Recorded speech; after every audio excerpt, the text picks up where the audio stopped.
Så altså ikke på Danmark. Det er simpelthen for mange. Nu skriver vi retningslinjer, som sørger for, at de, der har brug for operation, bliver opereret. Og det skal ske hurtigt. Men hvorfor kommer det her pludselig nu? Sådan fredag, nu er det lige meget, om det er fredag efter kl. 5. Det er sådan, det er lige meget, men jeg spørger lige igen. Hvorfor kommer det her lige pludselig nu? Det kommer, fordi arbejdet er færdigt. Det blev sat i gang i foråret efter Lægeforeningens årsmøde, hvor der var debat om overbehandling. Og så sagde jeg, skulle vi ikke tage de områder frem, hvor I er bekymrede for, om der er overbehandling. Og så kan vi skrive kliniske retningslinjer og sikre, at man ikke bliver indstillet til operation, før det er strengt nødvendigt. Og det er så det, der nu er færdigt. Så det er altså den arbejdsgruppe, der har siddet i Sundhedsstyrelsen og arbejdet med det her, der er færdig nu?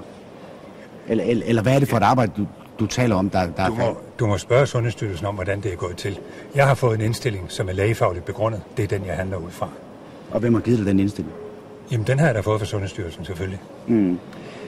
Men der sidder jo en arbejdsgruppe i Sundhedsstyrelsen og arbejder på at lave nye retningslinjer for netop fedme- og rygoperationer. Hvorfor venter I ikke på, at den arbejdsgruppe bliver færdig, inden det her det kommer? Ja, det må du spørge Sundhedsstyrelsen om, og hvis du vil have svar på noget vedrørende processer, så er det en god idé at komme før fredag aften. Det vil jeg bare sige. Så er det en god idé inden for almindelig arbejdstid. Men... Så det synes jeg, du skulle stå i. Ja, okay. Det er jo simpelthen din fejl, at jeg ikke kan svare på det, fordi ellers så havde jeg jo let kunne skaffe svar. Ja, men jeg har talt med dine presserådgiver. Jamen, du har ikke talt med mig om det. Jeg har ikke talt med mig om det, og nu er jeg altså træt. Er du træt nu? Ja. Nu har du spurgt om det samme 1000 gange. Nej, det er da ikke det samme, jeg spørger. Jo, det gør du. Altså, jeg troede, jeg her viste dig et kæmpe hensyn. Men det gør du da også. Og så bombarderer du mig med 25 spørgsmål. Jamen gør det noget, vi Jamen, jeg kan ikke rumme mere i hovedet. Nå, okay. Jeg kan simpelthen ikke rumme mere i hovedet, og du har fået dit svar. Og du får ikke andre svar. Okay, jeg har da lov til at spørge dig. Nej, du har ikke. Hvorfor har jeg det? Jamen, jeg har lov til at sige, hvor meget jeg er kommet herud. Jamen, det er jeg da også glad for, men ja, der er da god tid. Skal vi sige tak for i dag? Jamen, hvis du siger det på den måde, så... Jamen, så lad os da for fanden tage det en gang til. Hvordan synes du, han opfører sig? Jeg kan simpelthen ikke holde dig ud i dag. Nå? Jeg ved ikke, hvad fanden det er for et interview, det her. Jamen altså, sagen er jo den. Jeg svarer så høfligt og pænt. Og jeg svarer det, der passer mig. Jamen, selvfølgelig gør du det. Ja. Men jeg kan også svare det samme igen. Jamen, jeg spørger dig bare, om den arbejdsgruppe er færdig, ikke? Jeg spørger dig, om den arbejdsgruppe er færdig. Jeg skal nok lade være og hjælpe dig en anden gang. Det er faktisk mig, der hjælper dig med at tage en taxa og genere min kone og lave aftaler med domkirken. Jeg ved ikke, hvor meget bøvl jeg har haft med det her. Nu hør her. Og så bliver jeg takket ved et tredjegrads forhør, hvor du spørger om ting, som du fandme kunne have spurgt om i eftermiddags. Line Årsland har ikke haft en chance. Jeg har ikke haft en chance. Jeg skal ind og snakke proces. Pressemeddelelsen kom. Jeg ved ikke en skid om de ting. Nå, okay.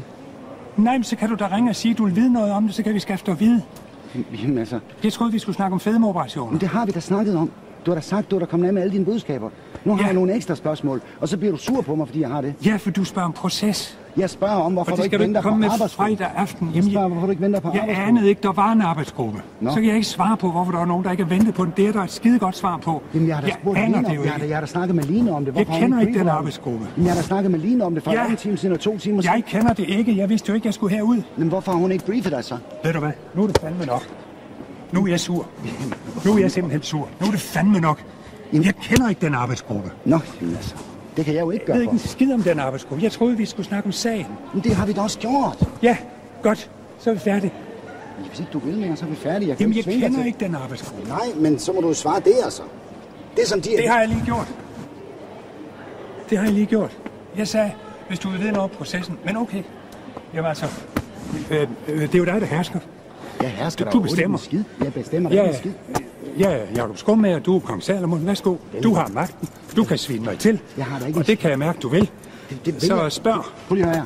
Spørg for satan. Okay, så spørg. Ja. Jeg skal i teater for fanden. Så gå i teater. Kan du ikke forstå det? Vicky, du skal sgu da ikke stille op i fjernsyn. Når du det humør, skal du da ikke lade dig filme. Det skal du da lade være med. Nu er det anden gang på en uge, at du kan få mig op i det totalt røde felt. Ja, altså, det er fuldstændig skingrende sindssyge vinkler på sager. Jamen, du må da meget undskylde, jeg er kritisk. Det må du da meget undskylde. Ja, om en arbejdsgruppe, jeg ikke kender, eksisterer. Jeg ved ikke, den eksisterer. Du har selv nedsat den. Den blev nedsat i oktober. Det anede jeg ikke. Jeg har bedt Sundhedsstyrelsen lave retningslinjer, og så går jeg ud fra, at de nedsætter arbejdsgrupper. Men det er jo ikke noget, jeg blander mig i. Den er uafhængig. Ja, den er uafhængig. Ja. Og ved du, hvornår den er færdig med sin rapport? Om det præcis er til marts. Og så spørger dig, hvorfor venter du ikke på, at din egen arbejdsgruppe er færdig? Så bliver du sur på mig, når jeg spørger. Jeg aner det ikke. Jeg aner det ikke. Nå, okay. Jeg aner det ikke. Flere medlemmer af den her fordi jeg ikke fik spørgsmålet i tide. Er det ved at tjekke ind, at når du interviewer en minister, så er det rart, at han kan spørge sine folk. Jeg snakkede med din spindoktor om det for 2 timer siden, der spurgte jeg hende, sagde... Jeg har lige talt med hende, det nævnte hun ikke. Jeg sagde, hvorfor venter I ikke på arbejdsgruppen? Så siger hun, det er også det, vi har gjort. Det er jo lige præcis anbefalinger for det. Nu er jeg så ophidset. Ja. Og du skal fandme ikke bede mig om at blive interviewet en anden gang. Det skal du simpelthen ikke. Nu kan det simpelthen være nok. Jamen, okay. Nu kan det simpelthen være nok. Snak med hende. Snak med hende. Ja. Hold. Dumme svin. Du behandler mig som lort. Det gør jeg sgu da ikke. Når jeg nu ærligt siger, at jeg ikke ved noget om det. Så slap dog af, men jeg kan da ikke gøre for det. Jeg forbereder nogle spørgsmål, jeg har spurgt hende om det. Og du forbereder ikke mig på dem? Jeg har forberedt din spindoktor. Jeg går derud fra, hun briefer dig for fanden. Sådan er arbejdsgangen sgu da. Jamen, jeg vidste slet ikke, at jeg skulle i fjernsyn. Hun ringer og fortalte mig for en halv time siden, jeg skulle i fjernsyn. Eller har du sagt, at ringer du selv? Line Årstuen, jeg står her med Bertel Haarder. Vi er lidt uenige om noget. Kan du ikke lige ringe på Bertels telefon hurtigst muligt? Ellers så... Jeg er rasende. Jamen, Bertel Haarder, prøv at høre her. Og jeg håber, jeg får en undskyldning fra dig for, at jeg skal interviews om noget, jeg ikke aner noget om. Jeg fik at vide, mens jeg sad og spiste risengrød med min kone, at det skulle i fjernsyn. Og så afbryder jeg. Vi skulle have cyklet sammen ind i Domkirken, så får vi lavet hele det her arrangement. Ja. Og så skal jeg fandme stå her og blive behandlet på den måde. Bertel, prøv at høre. Jeg har ikke fået de spørgsmål. Nej, men så skulle du sige til Line så. Nu kan du simpelthen rende og hoppe. Jeg vil ikke snakke med dig nogensinde mere.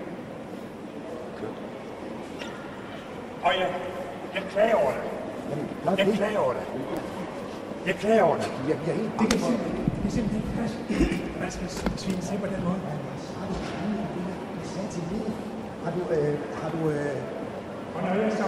Jeg sagde til... Ved du, hvad hun sagde til mig? Jeg fik at vide, at jeg stod i gang. Jamen, hvorfor briefer hun ikke dig? For en time siden. Hvorfor briefer hun ikke dig? Jeg kan sgu da ikke gøre for, hun ikke briefer dig. Det kan da ikke min skyld. Det er derfor, jeg siger, snak med hende for fanden. Jamen, det gør jeg også, men det skulle du da have gjort, inden du kom så. Du skulle